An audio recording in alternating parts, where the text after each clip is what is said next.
D formation of contour.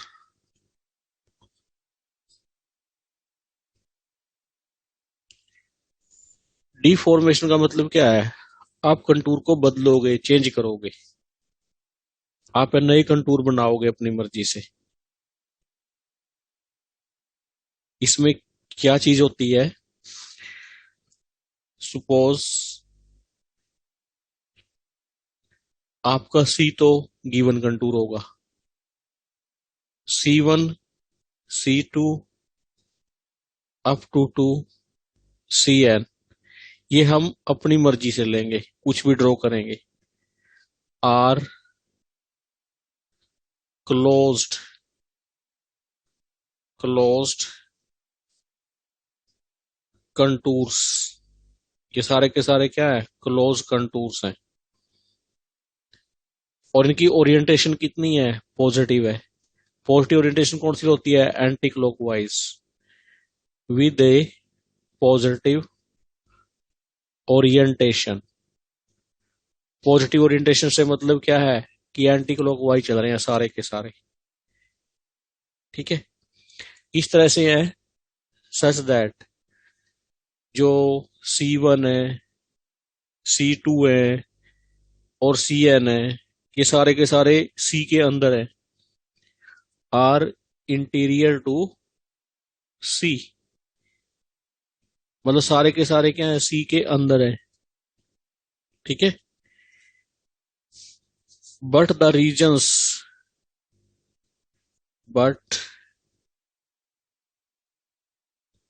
The reasons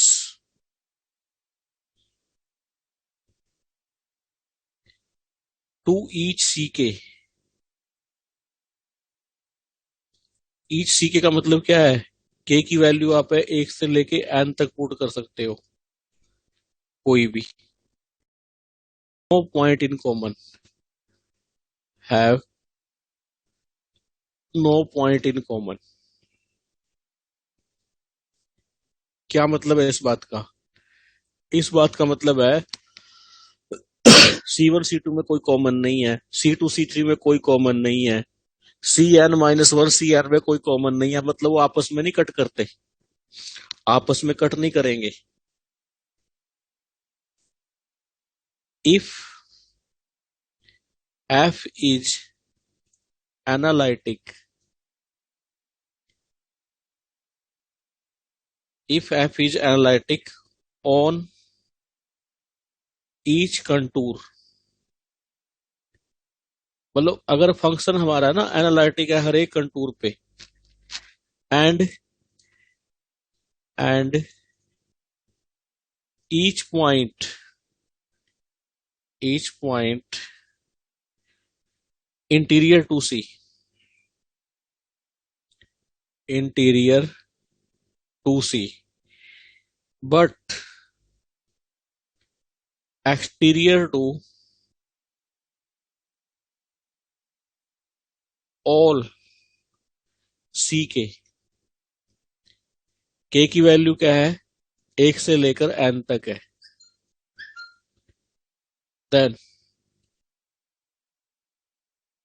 जो integration आएगा सी पर, जो इंटीग्रेशन आएगा सी पर,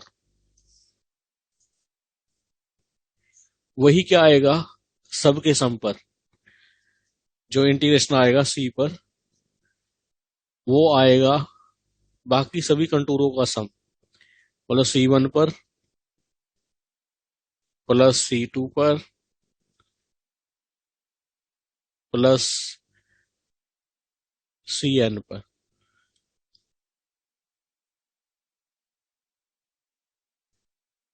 इसे कहते हैं हम डिफॉर्मेशन। इसको ना हम सिग्मा की फॉर्म में भी लिख सकते हैं। सिग्मा की फॉर्म में कैसे लिखेंगे? समीशन के की वैल्यू कहां से कहां तक वन रन करेगी? 1 से लेकर n तक। कंटूर का इंटीग्रेशन क्या है? सी के का, और F Z D Z। Sigma किसके लिए स्टैंड करता है? सिग्मा सिग्मा स्टैंड करता है सम के लिए। ठीक है, सम के लिए स्टैंड करता है ये। भाई C1 C2 C3 Cn है, इस तरह से। ठीक है, तो सभी का क्या आएगा? ये सी के इक्वल आएगा, पूरे कंटूर के इक्वल आएगा।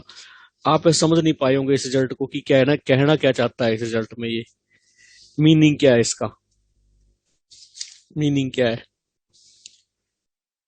तो मीनिंग लीजिए, मीनिंग क्या है?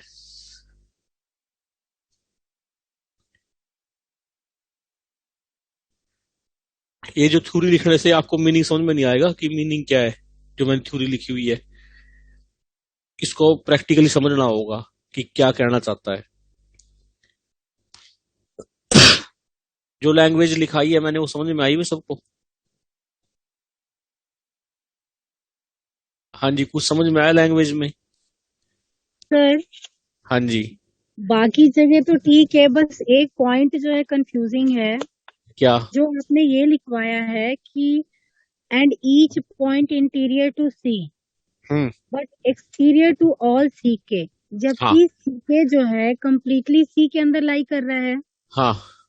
तो उसका एक्सटीरियर भी तो सी में ही लाई करेगा। हाँ। तो जब हमने ये स्टेटमेंट दिया है कि and each interior point to C, तो हाँ। फिर एक्सटीरियर सी के का कैसे रह सकता है सर? भाई सी यहाँ और तो सी के में कुछ कॉमन नहीं है ना, वो अलग अलग अलग अलग है, सी और सी के अलग अलग कंटूर हैं। वो लेकिन इंटीरियर सारे के एक्सटीरियर में तो सारे सी के तो सी में ही कंटेन्ड है ना सर? देखो देखो मैं बताता हूँ। एग्जाम्पल लो।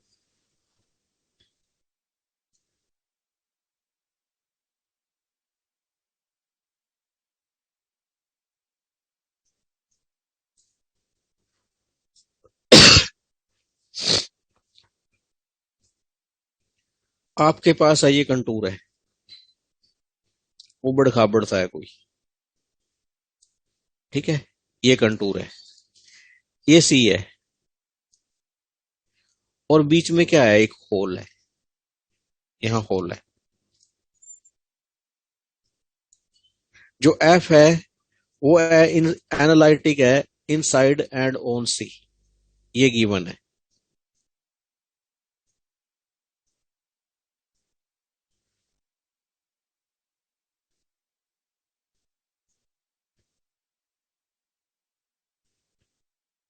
ठीक है, अगर मैं सी की बात करूं, सी का इनसाइड तो अंदर वाला है, लेकिन सी क्या है? सी सिर्फ बाउंड्री है। जो सी है सिर्फ ये बाउंड्री है, ये कंटूर है, मैंने डोमेन थोड़ी लिया है। ये सी कंटूर है, कंटूर आपका क्या है? सिर्फ और सिर्फ ये पोर्शन है। बाकी कंटूर का क्या है? इंटीरियर है। ठीक है, तो ये जीग जाएगा आपका कंटूर, एक सिमेट्रिकल नहीं है। अगर सिमेट्रिकल नहीं है तो मुझे इसकी इक्वेशन नहीं मालूम है। मुझे इक्वेशन कैसे मालूम होगी? ये क्या है? अमीबा है, सर्कल है, क्या है क्या नहीं है? मुझे इरेगुलर फिगर है। ठीक है, तो इरेगुलर फिगर है तो मेरे पास है वो थ्योरम तो लगेगी नहीं, जो कोसी थ्योरम है। कोसी थ्योरम किस पे लगती थी? सिंपली कनेक्टेड डोमेन पे लगती थी, और ये सिंपली कनेक्टेड डोमेन है नहीं है ना? यस मेरा सर। क्वेश्चन ये है, क्या ये सिंपली कनेक्टेड डोमेन है? No sir, is it it as a whole. Simply connected? No. कैसी है ये? मल्टीपली कनेक्टेड है। मल्टी ठीक है, तो मैं क्या करूंगा? मैं एक ऐसा कंटूर वो कर दूंगा ड्रॉ इसके इनसाइड, सर ये जिसका डोमेन है, मुझे है ना। ओपन कहाँ है ये सर? क्या? सर डोमेन कह रहे हैं, अगर मैं ओपन सी कहाँ को है? छोड़ दूं, इंटीरियर इसका इंटीरियर, अगर मैं सी को छोड़ दूं, ठीक है सर। ठीक है, तो ये इस पर कोसी थ्योरम नहीं लगेगी। कोसी थ्योरम अप्लाई करने के लिए क्या है? कोसी थ्योरम अप्लाई करने के लिए क्या था? जो फंक्शन है एनालिटिक होना चाहिए inside and on C. On the contour. यहाँ, हाँ, यहाँ इनसाइड में होल है तो नहीं लगेगी। ठीक है ना? वो याद करो ना उसकी थ्योरम क्या थी। If F is analytic at all points within and on a simple close contour C. देखो सिंपल क्लोज कंटूर सी पे कि inside and on C analytic होना चाहिए फंक्शन, सिंपल क्लोज कंटूर होना चाहिए वो। ठीक है, तो इसलिए वो थ्योरम नहीं लगेगी इसके ऊपर। तो मुझे कंटूर का यहां पर फार्मूला नहीं पता, ना तो स्ट्रेट लाइन है कंटूर और ना ही सर्कल है, इरेगुलर फिगर है। तो इरेगुलर फिगर का मुझे फार्मूला नहीं पता होता कि क्या है, इरेगुलर फिगर की इक्वेशन क्या बनेगी।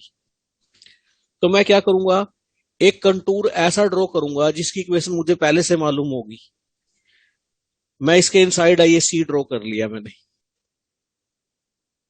ये कर लिया मैंने, सी ड्रॉ कर लिया। सी क्या है यहां पर, सर्कल। इसकी मुझे अब क्या है, इक्वेशन पता है, कंटूर की इक्वेशन पता है ना सी की। क्या है, सी सर्कल है, सी है सर्कल है। ठीक है, अब ये थ्योरम क्या कहती है, ये थ्योरम ये कहती है कि फंक्शन है, देखो सी और सी के अंदर तो एनालिटिक है, सी और सी के बाहर भी एनालिटिक है, तो कंडीशन पूरी है। और सी और सी वन में कुछ कॉमन भी नहीं है, इसको सी वन नाम दे दो। सी और सी वन में कुछ कॉमन भी नहीं है, अलग अलग है सी सी वन। ठीक है, क्योंकि ये तो आपका सी हो गया, ये आपका सी वन हो गया, सी और सी वन में कुछ कॉमन भी नहीं है, सारी चीजें क्लियर हैं। तो इसका मतलब है जो सी पे फंक्शन की वैल्यू आएगी इंटीग्रेशन की, वही किस पे आएगी, सी वन पे। और सी वन पे हमें निकालनी आती है किस एक्सरसाइज से, एक्सरसाइज वन से। एक्सरसाइज वन में मैंने कौन से क्वेश्चन लिए थे, जिसमें हमें ना कंटूर का मैथमेटिक्स पता था, कंटूर की इक्वेशन पता थी पहले से। तो ये एक्सरसाइज 3.1 का क्वेश्चन बन जाएगा। फिर किसका क्वेश्चन बन जाएगा, एक्सरसाइज 3.1 का, जिसमें पैरामेट्रिक को इक्वेशन ऑफ सर्कल वाला सर। हाँ हाँ, क्योंकि वहां मुझे सर्कल का मैथमेटिक्स पता है, स्ट्रेट लाइन का पता है, एलिप्स का पता है, जो रेगुलर फिगर है उनके मैथमेटिक्स पता है ना एक्सरसाइज फर्स्ट में।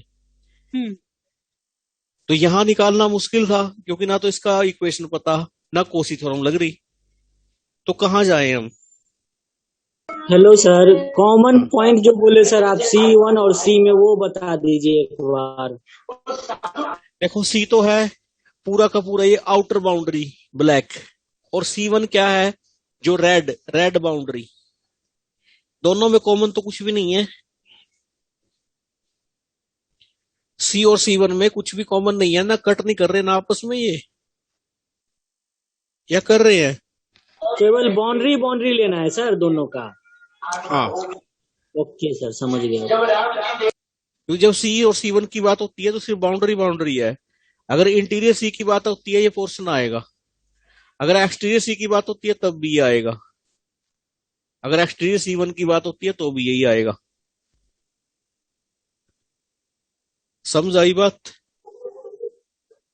ये दोनों इक्वल किस बेस पे लेकिन जो हम लोगों ने रियल में पढ़ा था, क्या, जो हम लोगों ने रियल में पढ़ा था कि जैसे इसमें लिखा है each point interior to C but exterior to all C का, इसका मतलब है कि नेगेटिव हो गया ये, बट लगा है तो ना नेगेटिव कैसे हो गया। सर आपने इक्वल कैसे ली तुम, ऑल बट था वो तो। हम बोलते हैं ना sir sir finitely many all but था, ऑल बट वर्ड है, वहां शब्दों पे ध्यान दो।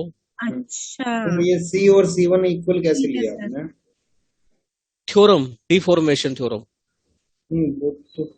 तो सर यहाँ इसका क्या मतलब बिल्कुल हुआ कैसे इस वाली लाइन का। बट सर इस रीजन में तो हम C2 भी ड्रॉ कर सकते हैं देखो साइड। दोबारा ध्यान से डिफॉर्मेशन थ्योरम दोबारा पढ़ो, क्या दे रखी है, क्या लिखा उसने, suppose C1 C2 CN are close contour with a positive orientation. Positive orientation क्या होती है, एंटी क्लॉकवाइज होती है। जो मैंने सारे एंटी क्लॉकवाइज रखे दोनों, यहां मैंने क्या ले लिया, C1 ले लिया। आगे क्या लिखा है, such that C1 is interior to C, है इंटीरियर टू सी, बिल्कुल है, C1 सी के अंदर खींचा है मैंने।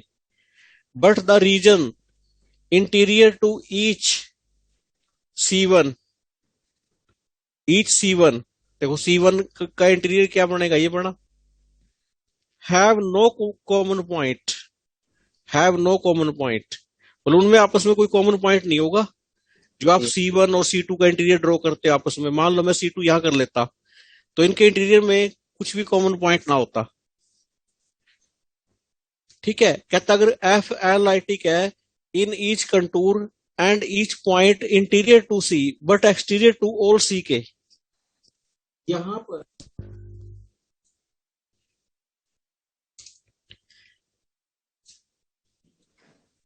ऑन ईच कंटूर लिखवाया, यानी कि C1 और C2 की बाउंड्री, इनका एक्सटीरियर और C का इंटीरियर, रिंग शेप जो बनते हैं सर।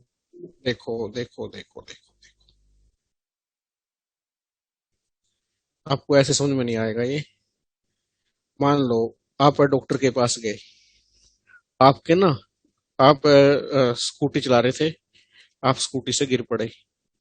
ठीक है, आपके घुटने के ऊपर चोट आई, आपके घुटने के ऊपर चोट आई, तो आप डॉक्टर के पास चले गए।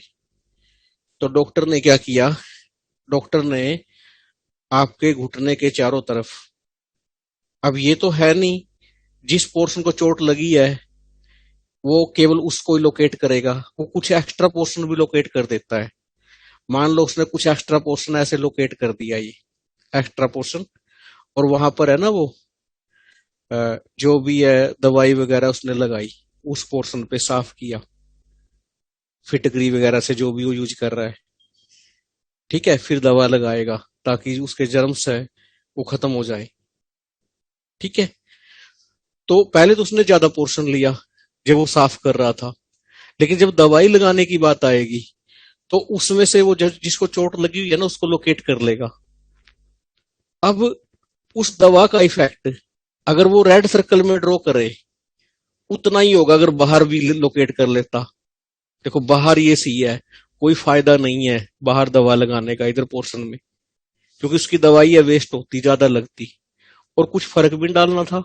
क्यों फर्क डालना था, क्योंकि प्रॉब्लम तो सारी अंदर है, यहां पर है। ठीक है, अब उसने क्या कहा, जो असर है इसका यहां आएगा वही असर क्या होगा यहां पर होगा। उसने मतलब इस पोर्शन को क्या कर दिया, कट कर दिया। इस पोर्शन को उसने कट करके डिलीट मार दिया, छोटा सा ले लिया। अब ये यहां था और उसने यहां C1 लेके यहां ले लिया, इस पे निकाल लेगा वो इंटीग्रेशन, बस उसको उतना करने की जरूरत नहीं है। अब आप यूं सोचिए, बंदे को जरूर थोड़ी है एक जगह चोट लगी, दो जगह चोट लगी, दो जगह चोट लगी, उसने घाव को लोकेट किया, पहले काफी ज्यादा था, लेकिन उसको चोट लगी हुई थी, मेन पोर्शन था ये और ये। ठीक है, ये पूरा सी था जो उसने लोकेट किया सबसे पहले, और चोट लगी थी इस पोर्शन पे, इस पोर्शन पे ज्यादा था, बीच में कुछ नहीं था। ठीक है, बीच में फंक्शन क्या है, एनालिटिक है। एनालिटिक का मतलब क्या है, कोई चोट नहीं लगी उसको, कोई खून नहीं बह रहा बीच में से, कुछ नहीं हो रहा उसको, बीच में से उसको कुछ नहीं हो रहा। ठीक है, पहले तो उसने सफाई वफाई की है जो भी है पूरे पोर्शन की, लेकिन जब बारी आई दवा लगाने की उसने क्या किया, पोर्शन लोकेट किया। अब एग्जैक्ट तो लेता नहीं, वो एग्जैक्ट तो लेता नहीं, होल तो यहां थे। वो क्या करेगा, इस पोर्शन को थोड़ा सा ज्यादा लोकेट कर लेगा,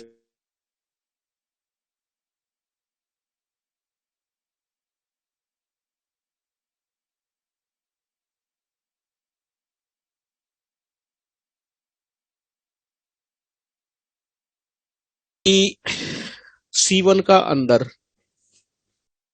ठीक है, और C2 का अंदर इंटीरियर, क्या इनमें कुछ कॉमन है, कुछ भी कॉमन नहीं है, कुछ भी कॉमन नहीं है ना। अब डेफिनेशन पे आइए, डेफिनेशन को ध्यान से रीड करते जाइए, डेफिनेशन को रीड करते जाइए और देखते जाइए। Suppose C, C1,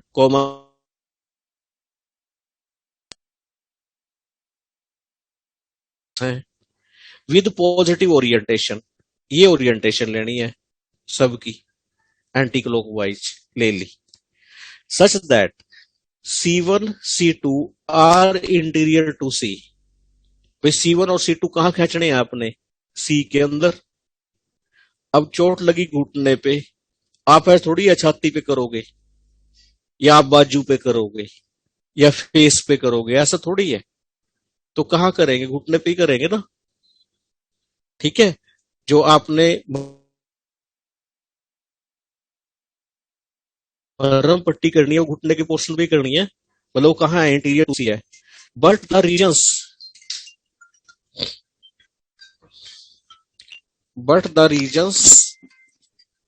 hello hello hello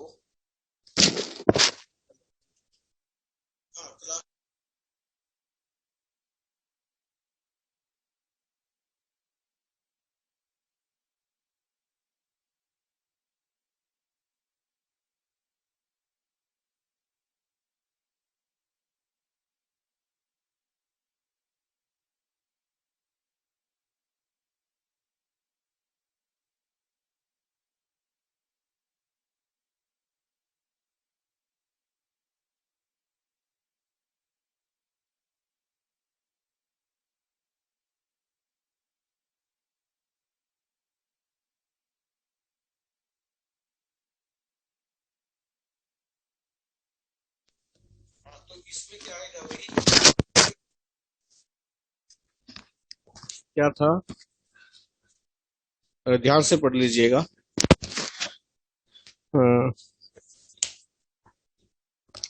but the regions interior to each C1 C2 have no point in common. देखो C1 और C2 के इंटीरियर में क्या कोई पॉइंट कॉमन है? नो, सही है। और F क्या है? एनालिटिक है ऑन ईच कंटूर। जो C1 C2 में फंक्शन क्या है? एनालिटिक है, क्योंकि यहाँ चोट नहीं लगी। चोट कहाँ लगी हुई है? अंदर, जो अंदर दो सर्कल है, दो आंखें बनी हुई है। ठीक है। But exterior to all C के, C1 के बाहर भी कोई चोट नहीं है, C2 के बाहर भी कोई चोट नहीं है। तो जो C पे इफेक्ट आएगा, जो C पे दवा लगाने का इफेक्ट आएगा, वो बराबर आएगा जो C1 पे लगाएं प्लस C2 पे लगाएं। समझ गए? अब C1 C2 क्यों लिए? क्योंकि उनकी मैथमेटिक्स मुझे पता है सर्कल की, इसलिए लिए। समझ आई बात अब? Yes sir. हाँ जी। सर जो इंटीरियर टू सी है वही हाँ एक्सटीरियर टू सी के है ना? हाँ, जो इंटीरियर हाँ, टू बस सी है ना, यही इंटीरियर टू समझ सी रहा। में तो ये भी आएगा। ये थोड़ी सर। लेकिन सर क्या दिया हुआ है? F is analytic on each contour की बात करें। अब रीजन छोड़ दिया है, जो इसके इंटीरियर पॉइंट्स ऑफ सी के हैं उसको तो छोड़ दिया है। वो ये वैल्यूएबल है। C1 की मीन्स बाउंड्री पर, बाउंड्री, कौन बोला ऑन ना, मीन्स ऑन का बाउंड्री है। मतलब बाउंड्री तो पर। सर वही ना कि एफ जेड के एनालिटिक होने की बात कर रहे हैं सारे सी के के कंटूर हाँ, पे, मतलब उनकी सिर्फ बाउंड्री बाउंड्री पर। पे। हाँ, और सी के इंटीरियर पे जो कि एक्सटीरियर है सारे के सारे सी के इसका, जहाँ हाँ, से C1 यही C2 बोल का रहे हैं। एक्सटीरियर है येलो जो। और रेड सर्कल है वहां हाँ, पे हाँ मतलब इस पोर्शन को वो हटा देगा ना, इस पोर्शन का यूज नहीं है, इस पोर्शन का यूज नहीं है, इसको हटा देगा, छोड़ देगा इसको। वो सिर्फ इनका यूज करेगा, इनका यूज करेगा, दो पोर्शन जो बचे हैं। नहीं समझ में आई बात? सिंपल सी बात है सर, जैसे हाँ मान जी सर, अब लीजिए तो जहाँ चोट आजकल लगी वहां दवाई सिमिलरिटी लगाई। भी तो हम ऐसे ही फाइंड करते हैं बाद में जब निकालते हैं सिमिलरिटी पे रेजिड्यू वगैरह। Hello hello. सर, सिंपल सा कंसेप्ट दे सकते हैं ना, जैसे मान लीजिए हरियाणा है, हाँ हाँ कंटेनमेंट जोन है, ये 2 कंटेनमेंट जोन होगी, यहाँ कोरोना के पेशेंट है तो इन्हीं पे इलाज होगा, बाकी जगह पे नहीं होगा। हाँ हाँ, वो सही है, हिमाचल में कर ले भाई, हरियाणा में क्यों बना रहा है? ठीक है ना। कहीं पे वही है, जो करवा दो। हमें है ना, जो पोर्शन है हिट करना है, वो मेन पोर्शन हिट करना है। हाँ जी। सिमिलैरिटीज वाला आ जाएंगे इसमें। सिंगुलरिटी वाला नहीं है।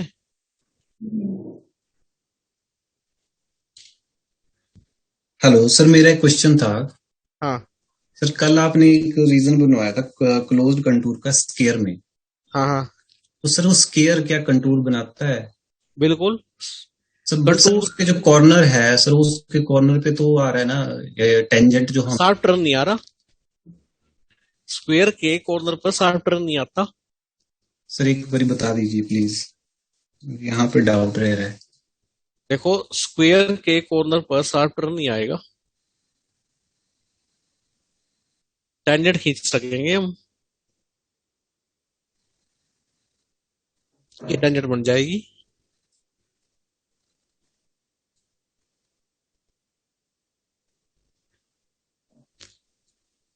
स्क्वायर में पता क्या करे, लेकिन स्क्वायर में यूं करो, स्क्वायर में यूं करो, यूनिक टेंजेंट तो नहीं यूनिट होगा टेंजेंट नहीं सर। बढ़ेगी। थोड़ा सा आप कट ले लो ना, वहां पे वो ले लो, आर्क ले लो, स्क्वायर के जो एंड पॉइंट है उन पे आर्क ले लो। हाँ जी सर, मतलब वो शार्प नहीं कर सकते ना सर। हाँ, हाँ जी, मैं सर यही डाउट था कल आर्क मैंने। ले लो, आर्क आर्क ले लो।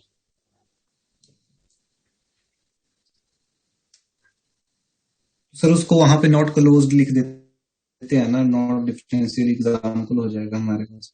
हाँ, हेलो सर। चलूं आगे। Hello hello, sir. हाँ हेलो। सर इसमें दिया हुआ है कि इस थ्योरम में कि एफ अगर एफ एनालिटिक है हर एक कंटूर में, हर फिर हम कंटूर पे, हर हाँ कंटूर के ऊपर।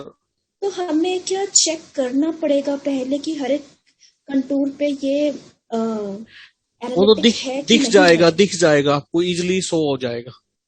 सर तो इनिशियली जो हमने डोमेन लिया है वो वाली डोमेन तो सिंपली कनेक्टेड नहीं है उसमें, हाँ तो मतलब लेकिन फिर हम बाद में हर एक C1 C2 हर एक को चेक कर रहे हैं, हाँ, तो वो तो फिर तो डोमेन अलग अलग हो गई ना। सी की डोमेन तो अलग हो जाएगी, C1 C2 की भी डोमेन अलग अलग होगी, तो C1 C2 को पहले चेक करना ठीक पड़ेगा है, मैं बताता हूँ, मैं ये बताता हूँ आपको। एनालिटिक। इसमें देखो क्या है,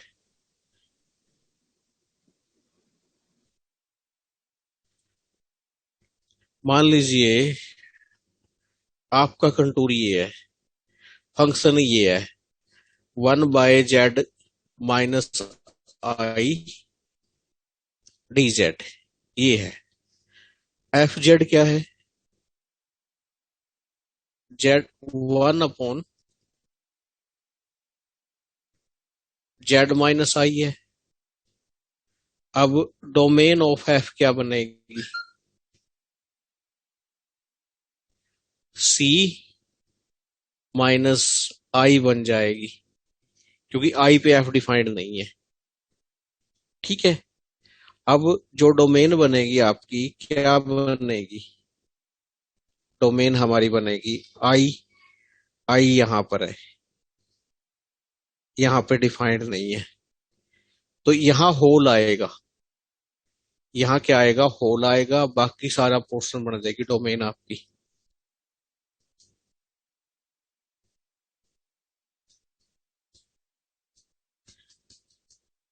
ठीक है, डोमेन यहां पर क्या है, मल्टीपली कनेक्टेड है। डोमेन यहां पर क्या है, मल्टीपली कनेक्टेड डोमेन आपकी यहां पर, ये क्योंकि इसमें एक होल आ गया। ठीक है, अगर आपको वो दे देता, फर्ज करिए आपको वो दे देता कि ये कोई कंटूर है भाई, ये कोई कंटूर है, ठीक है, सी, इसमें है ना ये सी दे रखा है उसने, पॉजिटिव ओरिएंटेशन है। ये कहता है इसमें आप ये बताओ कि इसका आंसर क्या आएगा, आंसर क्या आएगा। आपकी कोसी थ्योरम तो लगती नहीं। कोसी थ्योरम कब लगती है, जब सिंपली कनेक्टेड डोमेन हो, पहली बात तो। ठीक है, अगर डोमेन पे लगानी, कंटूर पे लगाना चाहते हो, कंटूर पे क्या होना चाहिए, कंटूर के ऊपर और इनसाइड फंक्शन एनालिटिक होना चाहिए। कंटूर के ऊपर तो फंक्शन एनालिटिक है, इनसाइड बाकी जगह तो है, आई पे नहीं है। वहां था ईच पॉइंट पर, पढ़ो, पिछले लेक्चर में कोशी थ्योरम कराई थी, ये लिखा था if F is analytic at all points within, within का मतलब क्या होता है, inside, and on a simple close contour C, then इसका इंटीग्रेशन क्या आएगा, 0 आएगा। ठीक है ना, ये थ्योरम थी। अब इसका इंटीग्रेशन 0 आ भी सकता है और नहीं भी आ सकता है। ठीक है, तो इसको कैसे करें, हम फंस गए यहां पर, फंस गए ना, क्योंकि मुझे कंटूर की इक्वेशन तो नहीं पता, कंटूर तो आपका जिग जैग है। तो अगर मुझे कंटूर का पता चल जाए कि रेगुलर फिगर बन जाए तो बात बन जाए, तो बात बन जाएगी। ठीक है, आप क्या करो, आप क्या करो, आप वही है। अब जो प्रॉब्लम है कहां पर है, बीमारी कहां पर है, आई पर बीमारी है। आपने इतने पोर्शन की सफाई कर रखी है, फिटकरी लगा रखी है, ठीक है, कि मैंने दवाई लगानी है, मैंने आई पे दवाई लगानी है। एग्जैक्ट तो नहीं लगाओगे ना, आप थोड़ा पोर्शन पे और लगाओगे। आप क्या करोगे, एक सिमेट्रिकल पट्टी बनाओगे। ये सिमेट्रिकल पट्टी बन गई, इसका नाम दे दोगे क्या, C1। और वो सर्कुलर बना लोगे आप, सर्कुलर, क्योंकि हमें है ना, हमारी हैबिट है कि हमें सिमेट्रिकल चीजें अच्छी लगती हैं, मनुष्य को भी। कई लोग हैं जिनको सिमेट्री अच्छी नहीं लगती, वो बहुत कम लोग हैं। आपको कोई पैटर्न, पैटर्न हमेशा अच्छे लगते हैं, फूल लगे हो पैटर्न में अच्छे लगते हैं, फ्लावर्स हो, मकान बने हो पैटर्न में बने हो अच्छे लगते हैं। ठीक है, तो चीजें हमें पैटर्न में अच्छी लगती हैं। तो इसी तरह से जब भी हम कोई भी वर्कआउट करते हैं एक पैटर्न में, वो अच्छा लगता है। तो यहाँ पैटर्न क्या बना लिया, सर्कल बना लिया। तो इसका आंसर है, क्योंकि अब आप देखो, अब आप देखो कि इस C1 के बाहर, C1 के बाहर और C के अंदर फंक्शन एनालिटिक है, एनालिटिक है, कोई बीमारी नहीं है। तो मैं इस पोर्शन को क्यों यूज करूंगा, मैं पागल हूं इस पोर्शन को यूज करूंगा। तो ये पोर्शन मैं यूज करूं, क्यों करूंगा, मेरे लिए यूजलेस है ये। ठीक है ना। तो इसका आंसर कितना आएगा, उतना ही आएगा जितना C1 ये आएगा। और C1 क्या है, C1 भी एक कंटूर है, और ये कंटूर क्या है, सर्कल है, जिसका सेंटर कितना है, आई पर है। और रेडियस क्या है, कोई भी रेडियस ले लो आप, आर, कोई भी रेडियस ले लो जो C के अंदर बनती हो। ठीक है ना। क्योंकि अब हम फर्स्ट एक्सरसाइज पे चले गए, फर्स्ट एक्सरसाइज को जांचो। अब फर्स्ट एक्सरसाइज कैसे सोल्व होती थी भाई, मैंने Z-I को ये R लिया, ठीक है ना, यही तो बोन बनाया है मैंने C1, यही तो C1 है, और मुझे इसका फायदा ले लेना है। आंसर वही आएगा। फर्स्ट एक्सरसाइज क्या कहती थी, Z-I की वैल्यू कितनी आएगी, R e⁻⁰ dz की e⁻⁰ dt। क्योंकि अब ये क्वेश्चन सॉल्व करना मेरे लिए बहुत सरल हो गया। तो किस तरह बनाएगा ये, 0 से 2π, ये तो लेते थे फर्स्ट एक्सरसाइज में। dz की जगह R-I-E-I-T dt, Z-I की जगह R-E-I-T, कट क्या क्या गया, R से R, E-I-T से E-I-T, I बाहर लिया, dt का इंटीग्रेशन T, 0 से 2π, क्या आ गया इसका आंसर, 2πi।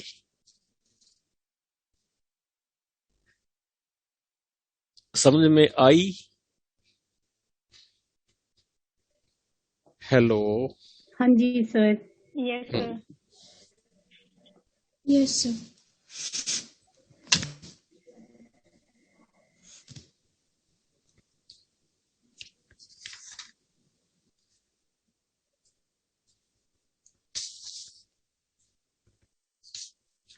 अब मैं इसके लिए एक रिजल्ट बना देता हूं, एक रिजल्ट बना देता हूं।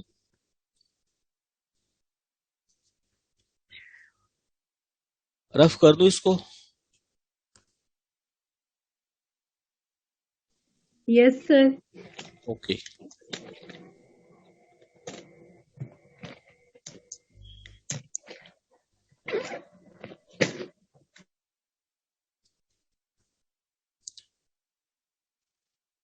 इस रिजल्ट का नाम है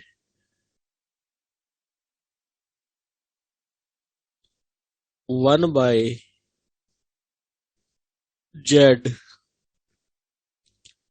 माइनस जेड नोट की पावर एन। ये रिजल्ट है। आपका फंक्शन है ना इस रूप में होगा, इसलिए इस रिजल्ट का नाम क्या रख दिया, ये रिजल्ट रख दिया, one by Z minus Z note की पावर एन। बहुत ही यूजफुल रिजल्ट है ये। इसका फर्स्ट वर्जन है, फर्स्ट वर्जन है if C is closed contour. भाई C आपका क्या है, क्लोज कंटूर है। एंड जो जेड नोट है वो क्या है, is an external point of C, external point of C। Then जो integration over close contour C किसका, one by Z minus Z note N D Z आएगा फिल इन द ब्लैंक्स किसके बराबर, पहचानिए पहचानिए। ये कॉम्प्लेक्स प्लेन है, ठीक है। Z note पे फंक्शन एनालिटिक नहीं है, जेड नोट पे एनालिटिक नहीं है। अब जेड नोट पॉइंट पता नहीं क्या है, और कंटूर ड्रॉ कर दिया मैंने ये, क्योंकि बाकी तो हर जगह एनालिटिक है। कंटूर ड्रॉ कर दिया मैंने ये सी, यहां तो फंक्शन एनालिटिक है, ठीक है। तो फंक्शन क्या है, जो एफ जेड है एनालिटिक है, one by Z minus Z note की एनालिटिक है, कोई दिक्कत ही नहीं है। तो क्या आंसर आएगा, क्या आंसर आएगा, जीरो सर। जीरो। हाँ जीरो आ जाएगा। किस वजह से, हाँ बाय, हाँ कॉची कॉर्सेट लग गया हाँ यहाँ। Practical, practical Kosi, practical version, practical version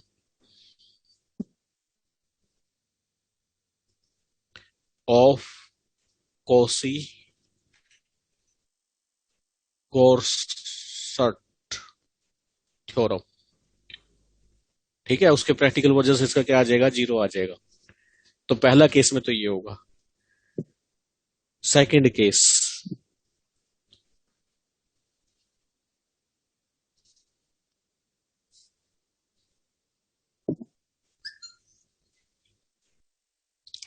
चलो सेकंड केस पे। Yes sir.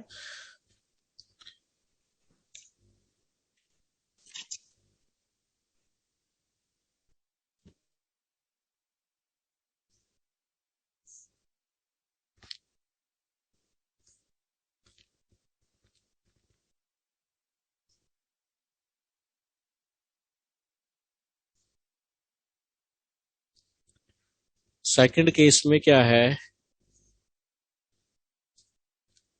If C is close contour, close contour and Z naught is interior point of C, interior point of C, then जो ये है C one by Z minus Z note की N D Z किसके बराबर आएगा, ये fill in the blanks है। हमने एन वन के लिए काम किया था, हमने एन वन के लिए काम किया था। ये देखो याद करो, मैंने आई लिया था, मैंने आई लिया था पिछले क्वेश्चन में, क्या लिया था, जेड नोट यहां था, और मैंने कंटूर ले लिया था, मान लो ये ले लिया था जिग जैग, ठीक है। फिर मैं क्या करता, यहाँ पर एक सर्कल ड्रॉ करता जिसका मुझे मैथमेटिक्स मालूम था, वो सर्कल का। तो इसका आंसर वही आएगा जो सर्कल पे आएगा, ठीक है ना, C1 पे आएगा, वही आंसर आएगा ना जो C1 पे आएगा, बिल्कुल मैचिंग मैचिंग होगी।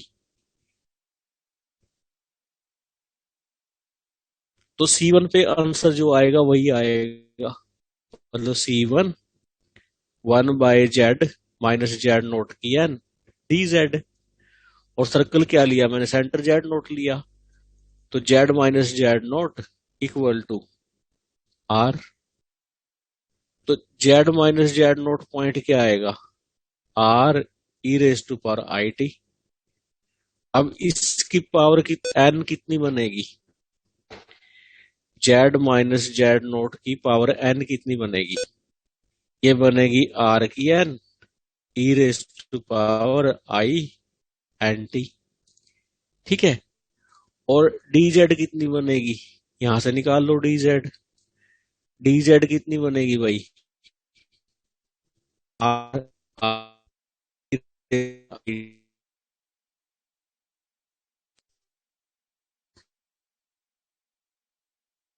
और किसके करने के लिए,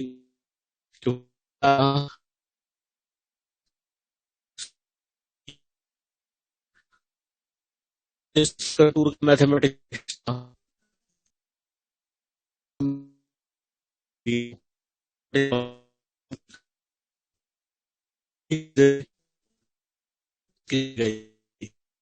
तो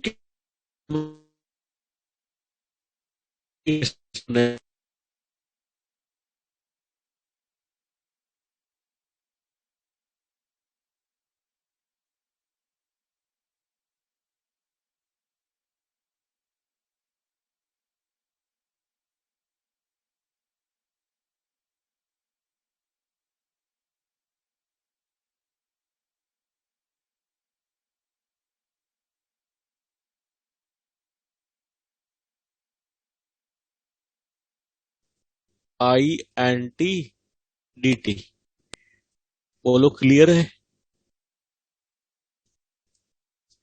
क्लियर है ना फिर सबको ये। नीचे तो बस dt नहीं आएगा ना, सही लिखा है मैंने, हाँ जी सर। कोई गलती तो नहीं है। सर लिमिट चेंज नहीं होगी इसकी 0 से 2 पाई? हाँ 0 से 2 पाई चेंज हो जाएगी, लिमिट क्या चेंज कर लो, 0 से 2 पाई।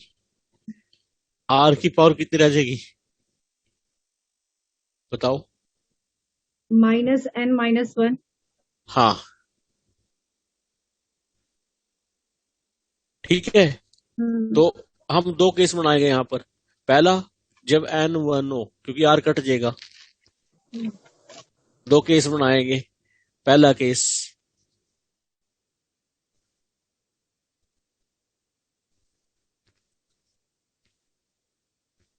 पहला बनाएंगे, अगर आर कितना हो, सॉरी अगर एन कितना हो 1, अगर एन 1 हो तो आई क्या बनेगा, 0 से 2 पाई, आर से आर कट गया, आई, ठीक है, E raise to power I T से E raise to power I T cut गया टी टी, कितना आंसर आ जाएगा 2 पाई आई, जो हमने निकाला था।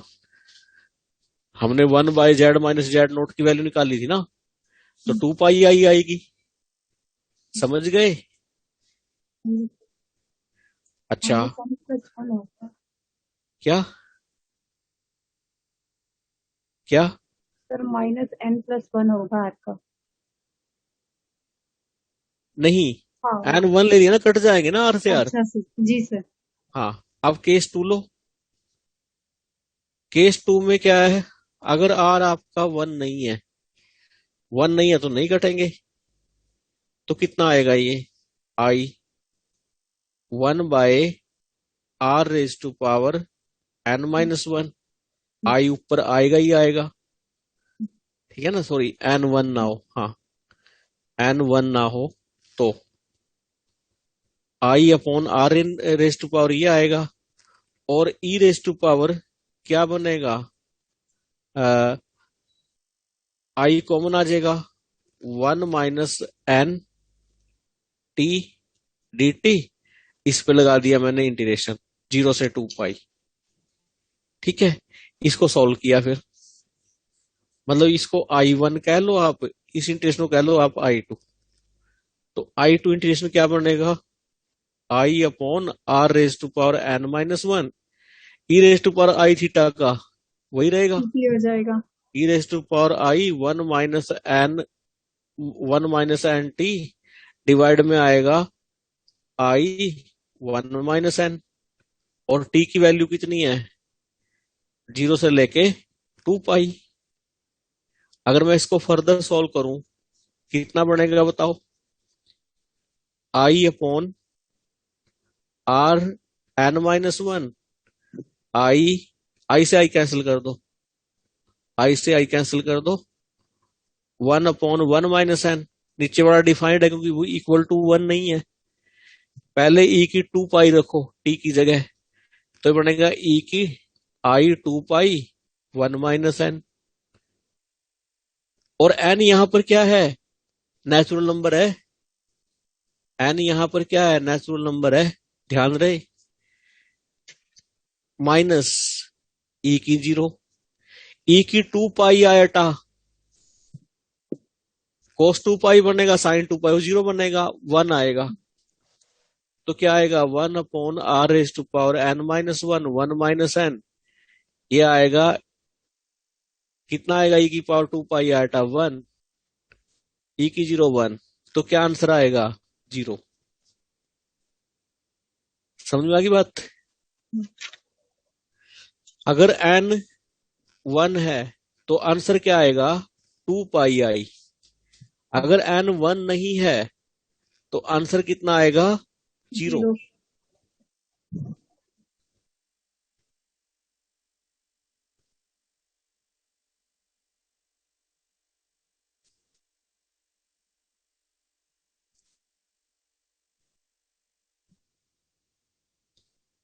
अब पूछूं कुछ सवाल इसके ऊपर बेस्ड।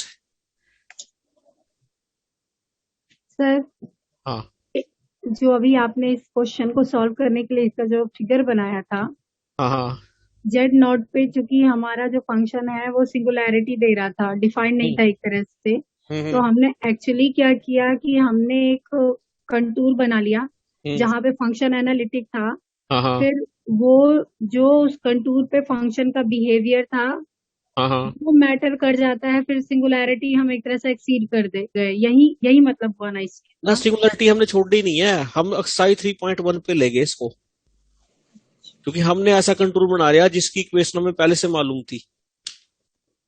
तो जो उस कंटूर पे उसका बिहेवियर है ओवरऑल वही बिहेवियर रहेगा उसका।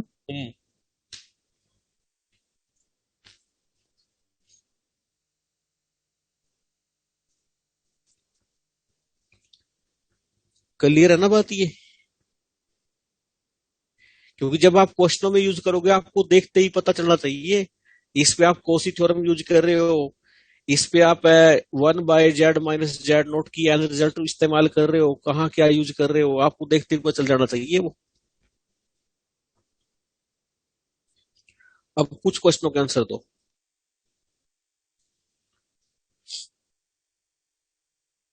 पहले सोचो उनको, मुझे लॉजिक देना किस लॉजिक से दिया। फर्स्ट है सी 1 बाय जेड डी जेड, तो यहां पर जो आपका सी है वो है मोड जेड इक्वल टू 1, ठीक है, या कोई इरेगुलर फिगर भी हो, या सी कोई कंटूर है कंटेनिंग 0, यहां पर C is any contour containing 0।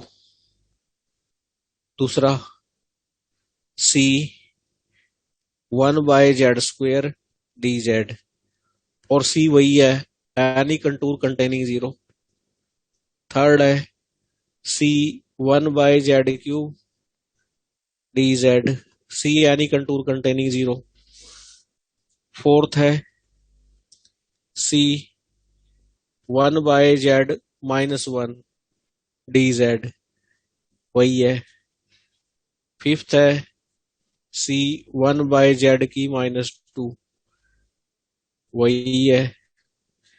Sixth है 1/z⁴20, वही है। 1/z⁻786 और dz सबके साथ है, वही है। बताओ पहले का आंसर कितना आएगा? 2πi। 2πi। हाँ, पहले का 2πi आएगा क्योंकि n1 है और कंटूर जरूरी नहीं है यहाँ सिमेट्रिकल शेप में हो। इस लॉजिक से हम एक सर्कल बना लेंगे जिसकी रेडियस r है, तो जीरो कंटेन कर रहा है, तो इसका आंसर आएगा 2πi। इसका आंसर जीरो। जीरो। इसका आंसर सबका फिर जीरो होना चाहिए। तो इसका आंसर जीरो ही आएगा। इसका n not equals to analytic हो गया सर ये तो। एनालिटिक हो जाएगा, ऊपर चढ़ देगा analytic हो जाएगा। क्योंकि जेड dz है, जेड तो क्या है, एनालिटिक है, तो जीरो है। यहाँ यहाँ कोसी कोची थ्योरम लग वाला रही लग है, जाएगा फंक्शन। यहाँ भी कोसी थ्योरम लग रही है जीरो। जी, यहाँ पर यहाँ पे भी सर फिर तो जीरो आएगा सबके लिए सर। सेम हो जाएगी। जीरो आ रहा है, लेकिन कोसी थ्योरम की वजह से नहीं आ रहा है यहाँ जीरो। नहीं, जो अभी यहाँ result पे proof जो किया भी सर। हमने किया है हाँ, वो उस वाले से आ रहा है। सोल्यूशन की वजह से आ रहा है। यहाँ एनालिटिक की वजह से जीरो सर। हाँ, यहाँ कोसी थ्योरम की वजह से जीरो आ रहा है, इलेक्ट्रिसिटी की वजह से। समझ आ गई बात?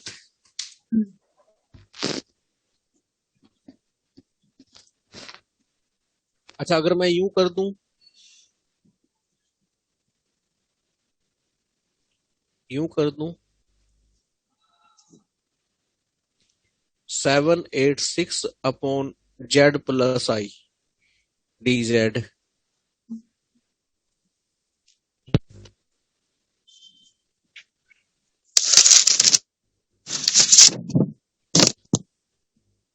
Hello sir. हेलो।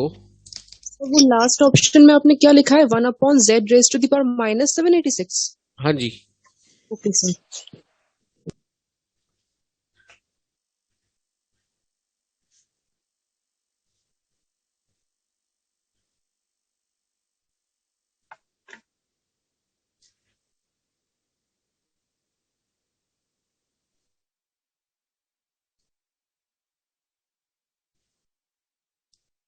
अच्छा, अगर मैं ये लिख दूं c 1/z+i की 2021, where c is any contour containing -i, ठीक है।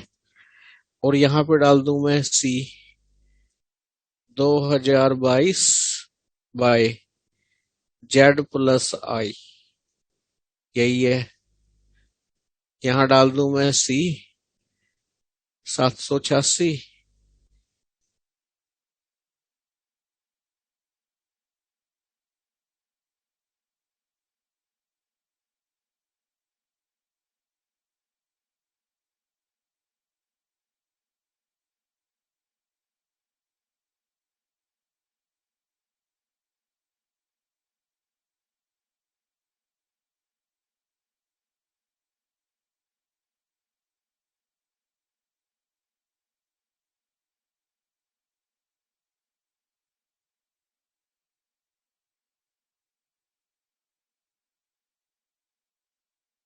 dz तो सबके साथ आएगा ही आएगा, dz आएगा ही आएगा। और यहां पे बदल देता हूं, where c is any contour not containing i, not containing minus I. क्या कहेंगे पहले के बारे में? जीरो आएगा सर। जीरो आएगा किस लॉजिक से?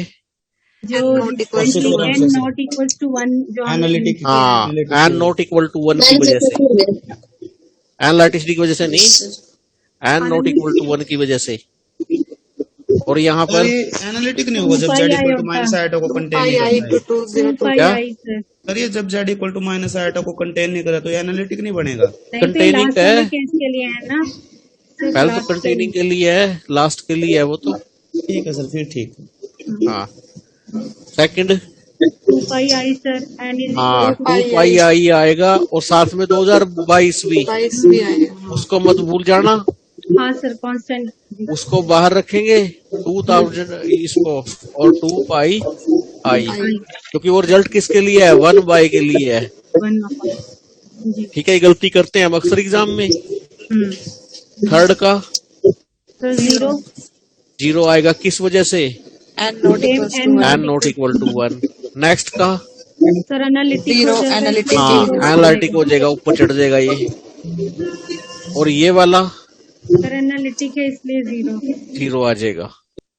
कभी यहाँ भी 2 पाई आई लिख दो, क्योंकि अब एनालिटिक बन गया ये। समझ आ गया रिजल्ट ये? ठीक है, तो ये था हमारा 1 by Z minus Z not result N वाला। तो आगे चलूं? हाँ सर, स्पीड से चल रहे हो काफी। स्पीड से चल रहा हूँ? और क्या? कहाँ यार, इतना स्लो तो चल रहा हूँ। सर समझने में बहुत समय लग गया ना आज, अदरवाइज क्वेश्चन।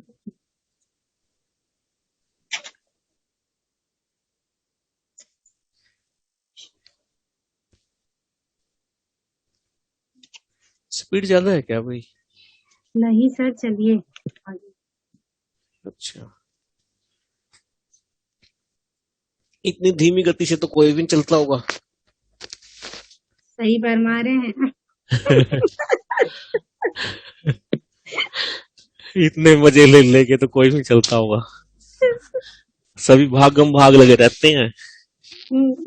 हाँ, तुम तो फिर अगर डिप्स पे चले जाते ना, वहां पे बस देखते रहते क्या हो रहा है।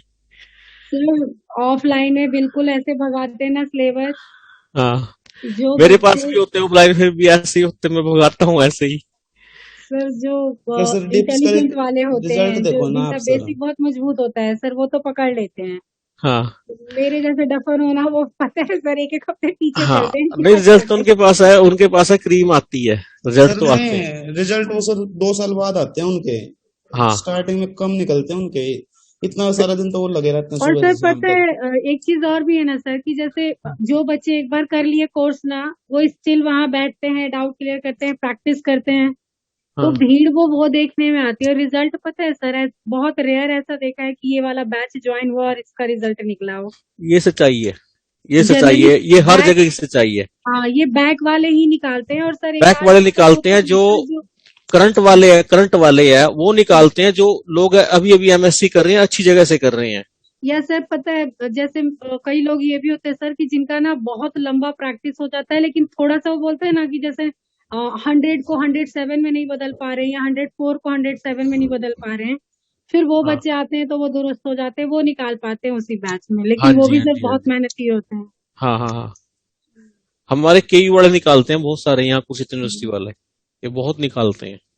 तो हो सकता है एक तो सर इनको बिल्कुल इनको है ना, fertile brain होते इनको हैं। डिप्स भी कहता है यार, तुम्हें तो फ्री पढ़ा दूंगा, पाई भी कहता है तुम आ जाओ यार, आ जाओ, कई वाले आ जाओ, क्योंकि ये बड़े निकालते हैं रिजल्ट जाके, ये मेरे पास आके भी निकाल देते हैं। ये फर्क होता है, डीयू के निकालते हैं बच्चे, डीयू वाले सर बहुत वहाँ जल्दी की निकालते पढ़ाई हैं। का जो स्टैंडर्ड भी है ना सर, वो मतलब, और बच्चों का अवेयरनेस भी है सर। जो बच्चे दिल्ली या अच्छी जगह पे है ना सर, हाँ उनको शुरू से ही पता होता है कि भैया एमएससी के बाद नेट होता है। वो सोचिए ग्रेजुएशन के बच्चे अभी इस बैच में आपके हम लोग के साथ बैठ रहे हैं, हाँ जबकि हम में से ज्यादातर मैरिड हैं, हाउस वाइफ्स हो गई हैं, जॉब वाली हो गई हैं। यहाँ हाँ। तो जॉब पे जाने के बाद 5 साल के बाद पता चला कि भैया नेट जैसी चीज है वो करो। चलो शुक्र है, पता चल गया। हाँ, पता तो चल गया। हाँ, तो इसलिए भी सर की फर्टाइल ब्रेन। और सर डीयू वगैरह के पढ़ाई ना सर, हाँ सर सोचिए वहाँ मैथ के 6 या 7 बुकें चलती हैं। हाँ मतलब ओडी पीडी जो ये अपनी राय सिंघानिया की सीरीज है ना सर, हाँ इसमें होते हैं, तो हर एक बुक को इतने अच्छे से कराते हैं वो लोग, तो डेफिनेटली बच्चे का बेसिक बहुत अच्छा है प्रैक्टिस। हाँ, ये फर्क है, ये अंतर आ जाता है।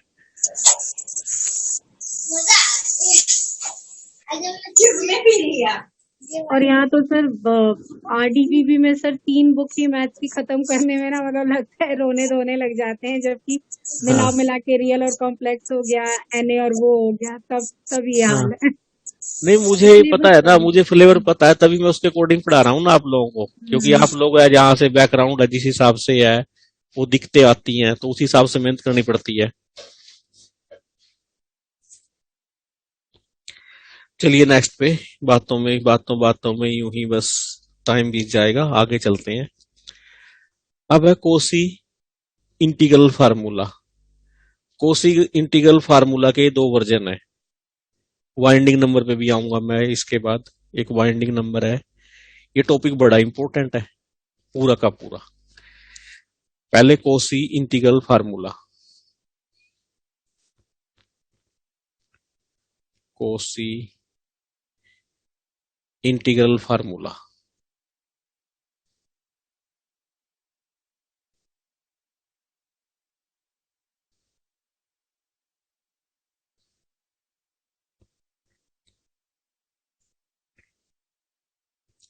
सबसे पहले मैं इसका लेता हूं सिंपल वर्जन, सबसे सिंपलेस्ट वर्जन लेता हूं।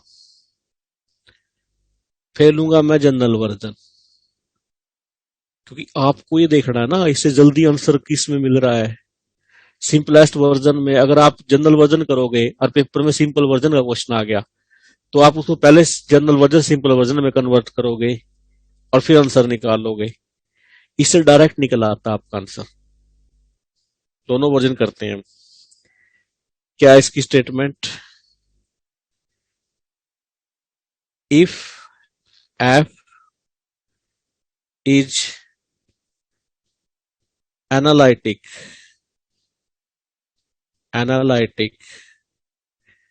function in simply connected domain D। Her word पे ध्यान दीजिए। And C is any simple का मतलब क्या है? कंटूर में सिंपल क्लोज कंटूर। डेफिनेशन अगर याद है अच्छी बात है, नहीं याद है तो तुरंत दोहराइए। lying entirely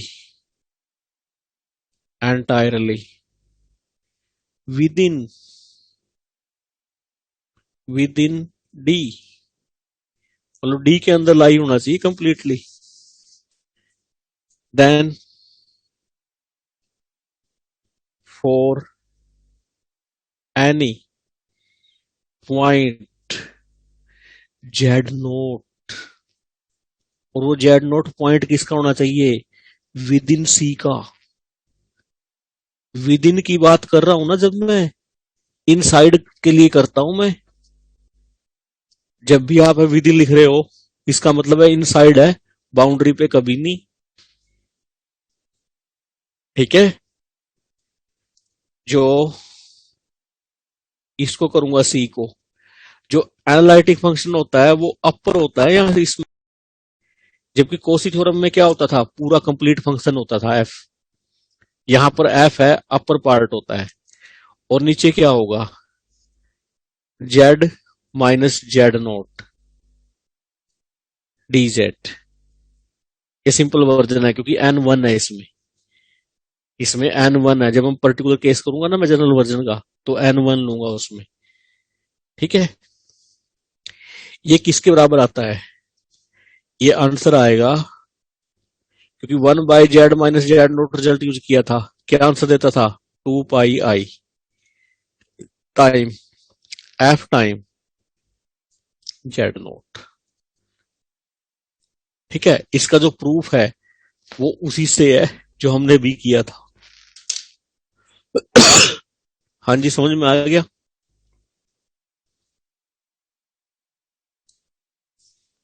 हाँ जी सर। क्लियर है ना स्टेटमेंट? बिल्कुल बिल्कुल क्लियर है सर। ओके, तो क्वेश्चन पे आऊं? ठीक है, मैं क्वेश्चनों पे आता हूं।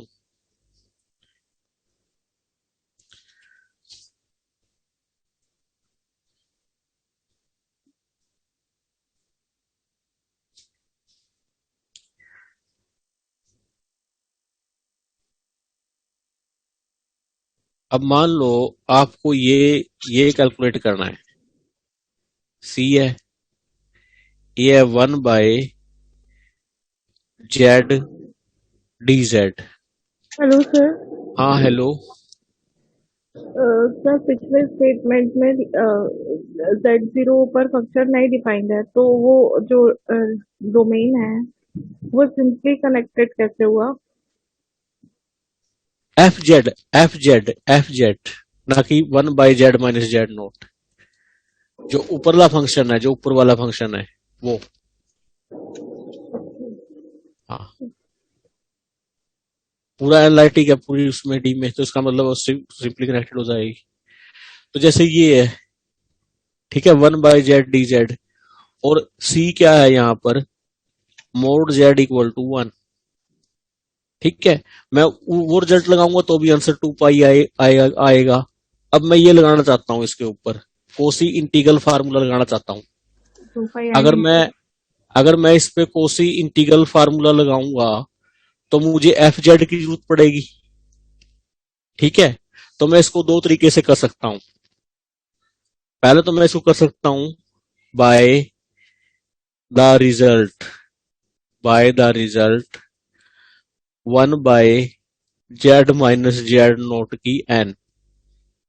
इस रिजल्ट से प्रूव कर सकता हूं इसको। कितना आंसर आएगा? इसका आंसर आएगा 2πi। क्यों? क्योंकि n आपका कितना है? 1। ठीक है, अब मैं लगाता हूं बाय इंटीग्रल फार्मूला, कोसिस इंटीग्रल फार्मूला। तो कोसिस इंटीग्रल फार्मूला में मुझे fz क्या मानना पड़ेगा?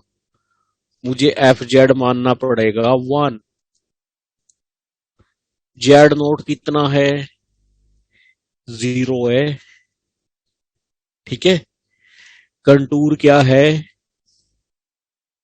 कंटूर आपका सर्कल है, यूनिट सर्कल ये है। ठीक है, 0 कहाँ है? इसके अंदर है। ठीक है, ये आपका कंटूर है। तो fz क्या है? 1 है, कांस्टेंट फंक्शन है। ठीक है, और कांस्टेंट फंक्शन क्या है? एनालिटिक है, एवरीवेयर ऑन सी, पूरी सी पे एनालिटिक है। ठीक है, तो ये पूरी सिंपली कनेक्टेड डोमेन पे एनालिटिक हो जाएगा, और सी कोई कंटूर है उस डोमेन के अंदर है। ठीक है, अब कोई पॉइंट लिया मैंने 0। ठीक है, जेड नोट कितना लिया है? 0 लिया है। तो कितना आंसर आएगा इससे, कोस इंटीग्रल फार्मूला से? 2πi f of Z note, f of 0। तो 2πi f ऑफ 0 कितना आएगा? 1। तो कितना आंसर आएगा? 2πi। समझ में आई? Yes sir.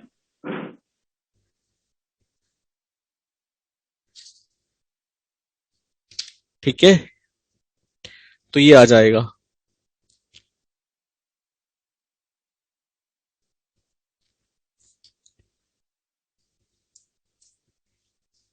अब एक क्वेश्चन लो, सुंदर सा काफी।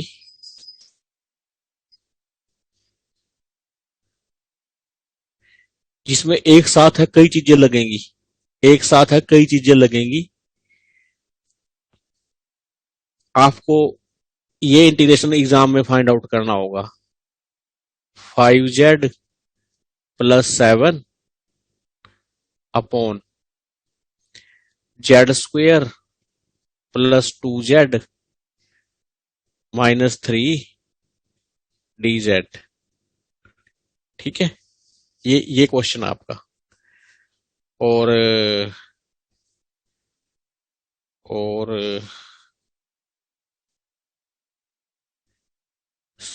where C is the circle, z minus 2 का मोड इक्वल टू 2। ठीक है, तो जब भी आप ऐसा क्वेश्चन करो, तो कैसे अटेम्प्ट करोगे ऐसे क्वेश्चनों को? तो ऐसे क्वेश्चनों को अटेम्प्ट करने का तरीका क्या होगा? मैं 2-3 तरीके कराता हूं आपको। एक तो कराता हूं मैं बाय पार्शियल फ्रैक्शन से। ठीक है, एक तो चलो बाय पार्शियल फ्रैक्शन पे, और एक तरीका चलेंगे हम दूसरा तरीका कंटूर वाले के तरीके से, इस तरीके से डिफॉर्मेशन के तरीके से। मतलब आपके पास टेक्निक्स हैं, कोई मर्जी यूज कर सकते हो आप। पहले हम करते हैं बाय पार्शियल फ्रैक्शन से। पार्शियल फ्रैक्शन तो +1 +2 का टॉपिक है। तो 5z प्लस 7 डिवाइड बाय में इसके टुकड़े कर दो, जोड़ तो 2 आए, प्रोडक्ट कितनी आए -3। तो क्या बनेंगे z -1 z प्लस 3, ये बनेंगे। पार्शियल फ्रैक्शन लगाएंगे a by z -1 b by z plus 3। A B की वैल्यू कैलकुलेट करेंगे। तो ए बी की वैल्यू कैसे कैलकुलेट होगी? तो मैं 5z प्लस 7 को लिख सकता हूं a time z plus 3 b time z -1, multiply कर दिया मैंने एलसीएम लेके। अब a की वैल्यू निकालनी हो तो z को 1 पुट कर दो, इस इक्वेशन में z को 1 पुट कर दो, पुट z इक्वल टू 1। तो ये कितना आ जाएगा 5 और 7 12 4a, तो a आ जाएगा 3। b की वैल्यू निकालना चाहता हूं, z की जगह -3 पुट कर दो, z की जगह -3, -15 प्लस 7 -8 0 हो गया, -4b। तो b की वैल्यू कितनी आ जाएगी 2। ठीक है, तो मैं a को रिप्लेस कर सकता हूं किससे? 3 से, b को 2 से। ठीक है, अब ये हो गया। अब मुझे ये निकालना है, मतलब मुझे ये निकालना है। ठीक है, तो इसमें जो fz कितना है 3 है, fz कितना है दूसरे में 2 है। ठीक है, एक में fz कितना है 3 है, एक में fz कितना है 2 है। आप इसके ऊपर रिजल्ट इस्तेमाल करिए। सबसे पहले ये डायग्राम जरूर बनाना है भाई तुम लोगों ने। ये डायग्राम ध्यान से बनाइए इस डायग्राम को। इस डायग्राम में गलती करते हैं हम सर्कल में, और पेपर में एग्जाम में सारा क्वेश्चन इस पे डिपेंड करता है। तो क्या डायग्राम बनाएंगे? सेंटर कहां पे लेना है 2 पर, यहां 0 1 2 3 4। इन डायग्रामों की अच्छी प्रैक्टिस करिए। सेंटर 2 रेडियस 2, तो कहां से होता हुआ जाएगा सर्कल? 0 से और 4 से, यहां से होता हुआ जाएगा।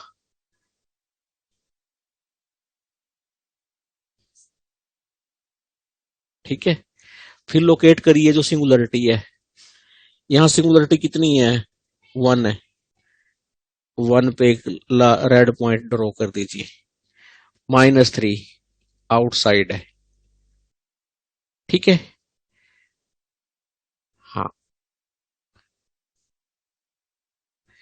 इसके ऊपर आपके पास दोनों चीजें हैं, या तो कोसी इंटीग्रल फार्मूला लगा लो या 1/z माइनस जेड नोट की एन रिजल्ट लगा लो। क्योंकि मैं कितना लिख सकता हूं इसको, मैं लिख सकता हूं 3 टाइम ये, इसको लिख सकता हूं मैं 2 टाइम ये। ठीक है, तो यहां 3 इंटू, क्योंकि इनसाइड है तो 2 पाई आई। वो रिजल्ट भी लगा सकते हो अगर वो लगाना चाहते हो, और अगर आप कोसी इंटीग्रल फार्मूला का वो लगाना चाहते हो वर्जन, वो भी ठीक है। तो 2 टाइम ये कितना आएगा 0, किसकी वजह से, क्योंकि फंक्शन एनालिटिक है, सिंगुलरिटी इसके लिए तो बाहर है, इसके लिए तो बाहर है। फंक्शन क्या है 1/z + 3 है, सिंगुलरिटी बाहर है इस कंटूर से। तो कितना आंसर आ जाएगा 6 पाई आई। समझ गए? हाँ जी, समझ आई बात? Yes sir.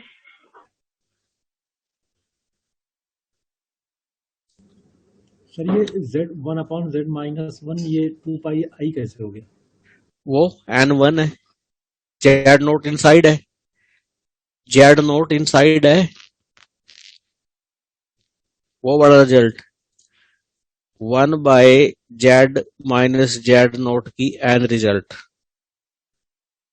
अगर n1 हो और Z naught point inside contour हो तो कितना आंसर देता है 2 पाई आई।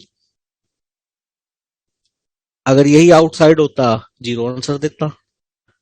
तो वो रिजल्ट यूज कर दिया ना मैंने। चाहे आप कोसी इंटीग्रल फार्मूला यूज कर लो तो भी यही आएगा कि ऊपर फंक्शन 1 रह जाएगा। तो 2 पाई आई इंटू F1, F1 1 है।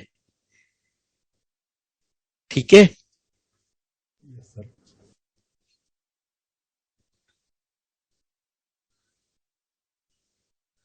समझ आ रहे हैं ना ये? हाँ जी सर।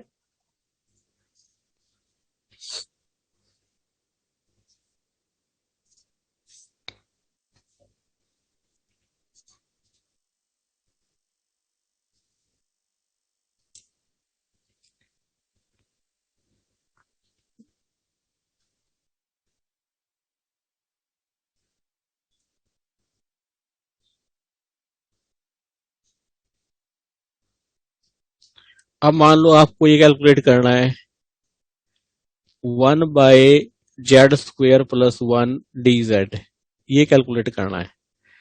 और सर्कल क्या है, कंटूर क्या है, मोड z = 4 है। ठीक है, दो बातें मेन होती हैं इसमें।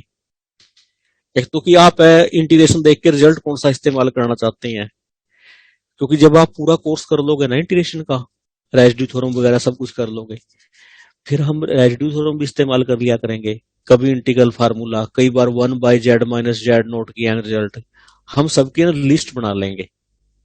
टोटल 8 चीजें यूज होती हैं इंटीग्रेशन में, 8 फॉर्मूलाज, जो 8 रिजल्ट है। तो हम 8 रिजल्ट की लिस्ट है ना हमारे सामने रखेंगे कि कौन सा जल्दी यूजफुल होगा वो हम लगा लेंगे, क्योंकि क्वेश्चन है कई तरीके से निकल सकते हैं ये। तो सबसे पहले आप इसको बनाइए, सबसे पहला काम ये है। तो क्या है, ये 4 रेडियस का सर्कल है, 4 रेडियस का सर्कल ड्रॉ करिए। 0 1 2 3 4 -1, चाहे बेशक से आप है ना ऐसे ही पॉइंट लिख लीजिए एग्जाम में, और ऊपर i 2i, क्योंकि ये सिंगुलरिटी ऐसे ही आती है, एक आधी सिंगुलरिटी अंदर बाहर आ जाती है, पूरा क्वेश्चन गलत। -i -2i -3i -4i, ऐसे ही बनाइए हर एक क्वेश्चन में। तो आप सर्कल ड्रॉ कर दीजिएगा ये।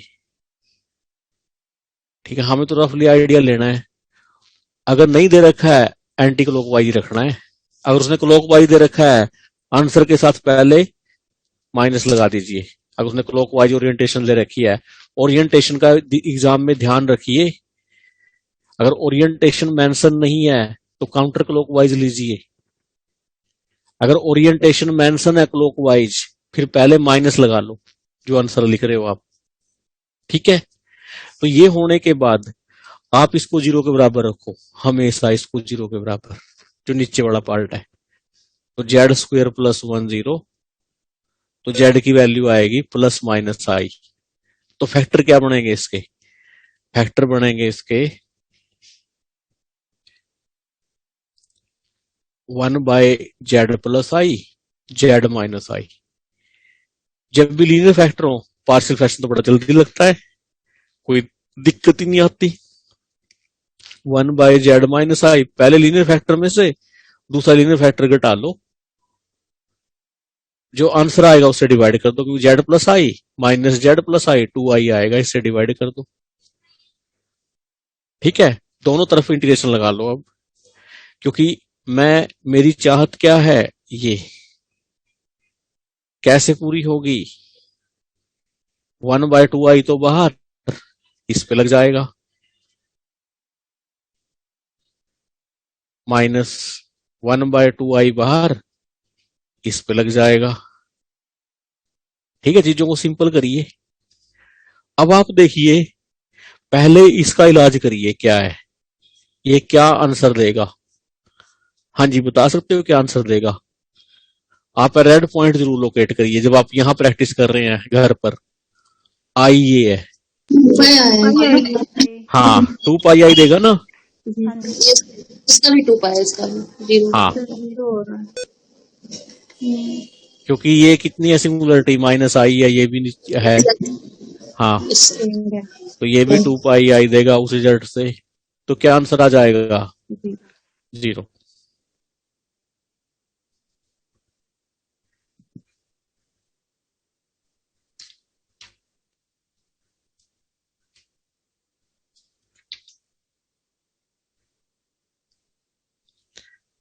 कोई समझ में आ रहे हैं यहां तक? क्योंकि हमने अभी कोसी रिजल्ट का जनरल वर्जन नहीं किया, हमने उससे पहले ही कर रहे हैं, क्योंकि एग्जाम में जनरल वर्जन करते हैं हम, टाइम खराब होता है वहां पर, तो क्यों ना हम पहले उसको करें सिंपल वर्जन से। तो इसके आई थिंक है जो एक्सरसाइज 3.2 के हैं, अब आपके क्वेश्चन हो जाएंगे, क्वेश्चन नंबर 20 तक हो जाएंगे। ठीक है, 21 से 30 तक है, फिर कल हो पाएंगे क्योंकि वो जनरल वर्जन से होंगे। तो 20 क्वेश्चन हो जाएंगे 3.2 के।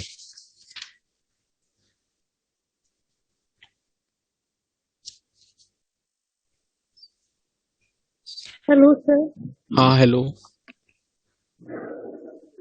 सर आगे बढ़ाएंगे ना सर, आज जो क्वेश्चन दिया था आपने, हाँ हाँ, उसका थर्ड ऑप्शन बता सकते हैं सर?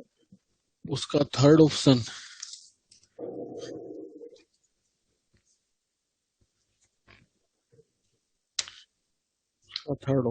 क्वेश्चन क्या था, 1 मिनट।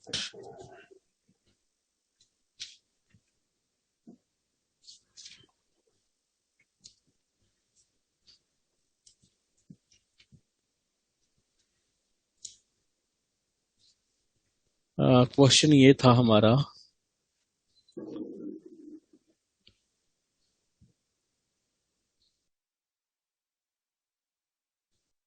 ये first order ODE chapter first का क्वेश्चन है, चैप्टर सेकंड का।